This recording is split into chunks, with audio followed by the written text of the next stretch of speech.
सत्य घटनाओं से प्रेरित है। जिनके साथ ये घटनाएं घटी उसकी वास्तविकता उन्हें तक सीमित है। यह चैनल भूत प्रेत जैसे किसी भी दाव का समर्थन नहीं करता। यह चैनल का हेतु सिर्फ आपका मनोरंजन करना है। ये कहानी उन सभी के लिए जो भूतों से या उनकी कहानियों से डरते हैं। ये कहानी शुरू होती है एक वीरान गांव से। शहर से गांव इतना दूर था कि वहां पर कोई भी सुविधा नहीं थी। जो थोड़े बहुत लोग गांव में रहते थे उनको कामकाज के लिए पैदल ही यात्रा करनी पड़ती थी। ऐसे ही एक घर में एक लड़का अपने माँ के साथ रहता था। वो लड़का इतना डरपोक था कि भूत की कहानी या उसके नाम मात्र से भी डर जाता था। ऐसे ही एक दिन वो अपने काम के सिलसिले में शहर गया था। वहां से लौटते लौटते रात हो गई। हालांकि वो हमेशा ध्यान देता था कि वो शाम से पहले ही घर पहुंच जाए, पर शायद कुदरत को उस दिन कुछ और ही मंजूर था। रात होने के कारण वो पहले से ही डर गया था, पर ये डर उस पर और भी हावी होने वाला था, क्योंकि उसे घर पहुंचने के लिए जंगल से होकर गुजरना था और रास्ते में एक शमशान भी था जहाँ पर आए दिन कुछ न कुछ अनहोनी होती ही रहती थी। वो अपनी जान हथेली लेकर जंगल के अंदर प्रवेश करता है। रात कीड़ों की आवाजों से ऐसा लग रहा था कि पूरा जंगल जाग रहा हो और उसे उसी का इंतजार हो। उससे वो और डर जाता है और बिना यहाँ वहां देखे आगे बढ़ने लगता है। तेज हवाएं चलने लगती है। इतने ठंड में भी डर के मारे उसे पसीना आने लगता है।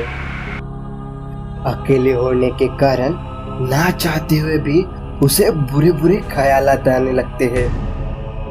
उसे हर वक्त ऐसा महसूस होता है कि कोई उसका पीछा कर रहा हो। हर बढ़ते कदम के साथ उसकी घबराहट और बढ़ने लगती है और जैसे तैसे वो जंगल का आधा रास्ता पार करता है। पर अभी तो डर का दूसरा चरण आरंभ होने वाला था, क्योंकि अभी उसे शमशान पार करना था। जैसे ही वो शमशान के रास्ते पर पहुंचता है तो देखता है कि अग्नि धधक रही है और वहां कोई नहीं है।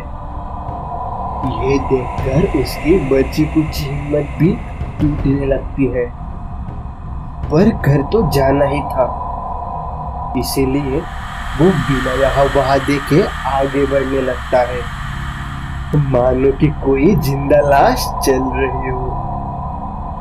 जैसे जैसे वो शमशान के अंदर जा रहा था वैसे वैसे उसे ऐसा लगने लगा था कि अभी कोई कहीं से बाहर निकल आएगा और उसे ले जाएगा। ये सब सोचते हुए वो आगे बढ़ने लगता है। तभी अचानक आंधी सी चलने लगती है। उसे अलग अलग नामों से पुकारा जाता है। कुत्ते और बिल्लियों की आवाजें गूंजने लगती है। आवाजें इतनी तेज हो जाती है कि उसे ऐसा महसूस होता है कि कोई चीज उसकी ओर तेजी से बढ़ रही है। ये खौफनाक मंजर देखकर वो दूर दबाकर भागने लगता है। उसकी सांसें फूलने लगती है। दौड़ते दौड़ते ही उसकी नजर एक पुराने मकान पर पड़ती है। वो तेजी से मकान की ओर बढ़ने लगता है। जैसे ही वो मकान के पास पहुंचता है तो जोर जोर से दरवाजा पीटने लगता है। तभी एक दादी माँ दरवाजा खोलती है और पूछती है, क्या हुआ बच्चे, तुम इतनी रात को यहाँ क्या कर रहे हो और तुम इतने डरे हुए क्यों हो? तब वो सारी बातें उसे बताता है। फिर दादी माँ उसे घर के अंदर ले जाती है, उसे पानी पिलाकर समझाती है कि ऐसा कुछ नहीं होता, ये तुम्हारा वहम होगा।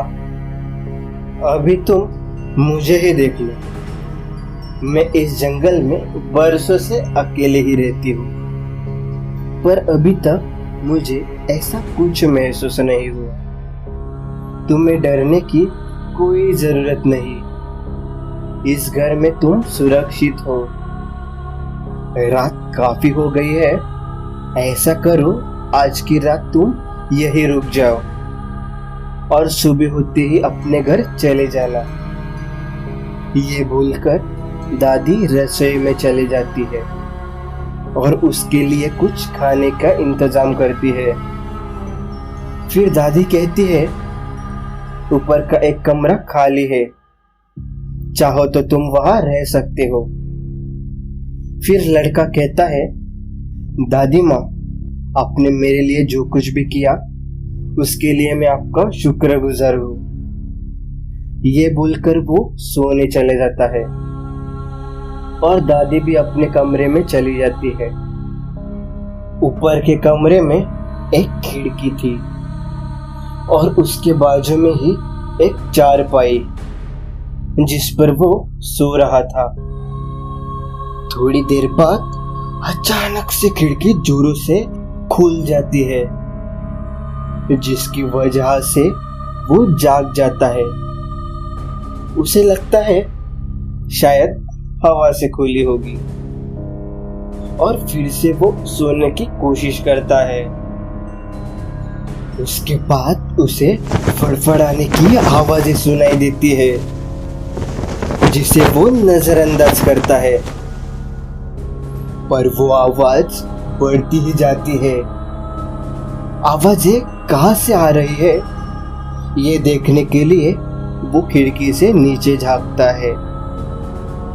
तभी उसे सफेद कलर का साया दिखाई पड़ता है, जिसे देखकर डर के मारे वो चारपाई के नीचे छुप जाता है और पूरी रात डर के साये में पलंग के नीचे गुजार देता है। सुबह जब ये वाकया दादी को पता चलता है, तब दादी उसे कहती है, एक बार बाहर जाकर उस जगह को देख तो लो, शायद तुम्हारा ये वहम ही हो। फिर वो उस जगह जाता है तो देखता है दादी की सफेद कलर की साड़ी हवा के झोंके से हिल रही थी। ये देखकर वो हंसने लगता है और कहता है, मैं भी कितना डरपोक हूँ, साड़ी को ही भूत मान बैठा। ये बोलकर वो घर के अंदर चले जाता है और दादी को आवाज देने लगता है, दादी, दादी, कहाँ हो आप? पर कोई जवाब नहीं आता। तभी उसकी नजर दीवार पर टंगे हुए एक तस्वीर पर पड़ती है। वो तस्वीर दादी की ही थी, जिस पर फूलों की माला चढ़ी हुई थी। ये खौफनाक मंजर देखकर उसकी आंखें फटी की फटी रह जाती है। उसे पसीना आने लगता है, सारी घर की चीजें हिलने लगती है, मानो कि कोई भूकंप आया हो, और एकदम से उसकी आंखें बंद हो जाती है। जब वो आंखें खोलता है तो देखता है कि उसकी माँ उसके सामने है और पूछ रही है, क्या हुआ बेटा, तुम इतने डरे हुए क्यों हो? क्या तुमने कोई डरावना सपना देखा है? तब उसे पता चलता है कि वो सपना देख रहा था। ये कहानी सुनाने का हमारा उद्देश्य इतना ही था कि अगर आप भूतों से या उनकी कहानी से डरते हो तो आपको बता दे, ये सारी चीजें हमारे आसपास ही मंडराती रहती है। आप जितना इन चीजों से डरोगे उतनी ही जल्दी ये चीजें आप पर हावी होने लगेंगी। तो खुद को मजबूत बनाए और इन चीजों से डरने की आपको कोई जरूरत नहीं। जीवन के इस सत्य को हमारे कहानियों के माध्यम से ऐसे ही सुनते रहिए। कहते हैं सच कड़वा होता है, पर यकीन कीजिए कुछ सच खौफनाक भी होते हैं, और दुआ कीजिए कि ये खौफनाक सच कभी आपसे ना टकरा जाए। अगर आपको यह कहानी अच्छी लगी हो तो ऐसी कहानियां सुनने के लिए हमारा चैनल सब्सक्राइब कीजिए, वीडियो को लाइक करिए, कमेंट करें और अपने दोस्तों के साथ शेयर कीजिए और जाते जाते नोटिफिकेशन पे प्रेस कीजिए। तो मिलते हैं अगले वीडियो में, तब तक के लिए अपना और अपने प्रियजनों का ख्याल रखिए और खुश रहिए।